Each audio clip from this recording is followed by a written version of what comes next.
Ẹ̀kálẹ́ àbùṣọ́ látòrọ̀ ìdùnnú yóò dègbèǹjọ aládé ìròyìn ṣáájú sójú ìròyìn láti lè ṣe Nta Ijebu Ode Iroyin Agogo oníròyìn ẹgbọ́ròyìn náà lẹ́kùnrẹ́rẹ́. Ààrẹ orílẹ̀-èdè Nàìjíríà Bọ́lá Ahmed Tinubu ti ṣí ètò ìdàgbàsókè iléeṣẹ́ ní orílẹ̀-èdè Nàìjíríà bẹ̀rẹ̀ láti ọdún 2025 sí ọdún 2035 èyí tí ó jẹ́ ìlànà ọdún mẹ́wàá tí wọ́n yà sílẹ̀ láti yí orílẹ̀-èdè padà láti àǹfààní sí ìpèsè agbára. Ben Adams jábọ̀ ròyìn pé ààrẹ nípasẹ̀ aṣojú rẹ̀ igbákejì ààrẹ Kashim Shettima pè fún ìfọwọ́sowọ́pọ̀ tó lákàkì láàrin ẹ̀ka ìjọba àti ẹ̀ka aládàáni kí ìlànà náà lè ṣàṣeyọrí pẹ̀lú àfojúsùn láti pa tírílíọ̀nù kan dọ́là wọlé nípasẹ̀ ìdàgbàsókè iléeṣẹ́.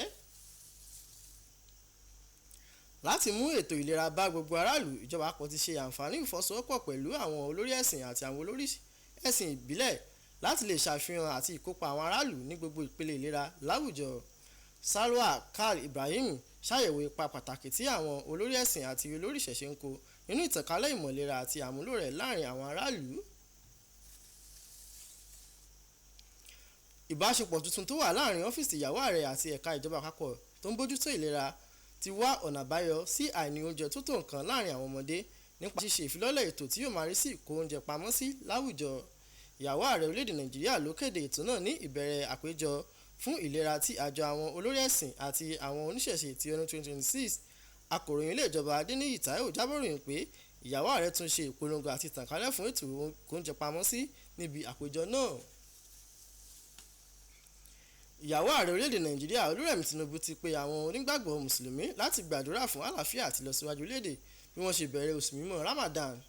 Nínú ìfiránṣẹ́ ìkíni rẹ̀ sí àwọn mùsùlùmí lórí ìbẹ̀rẹ̀ oṣù mímọ́ Ramadan, ìyàwó ààrẹ tún kí gbogbo àwọn ọmọ orílẹ̀-èdè Nàìjíríà ní ìkí àlàáfíà, ayọ̀ àti ìmúlọ́kànlé ẹ̀mí.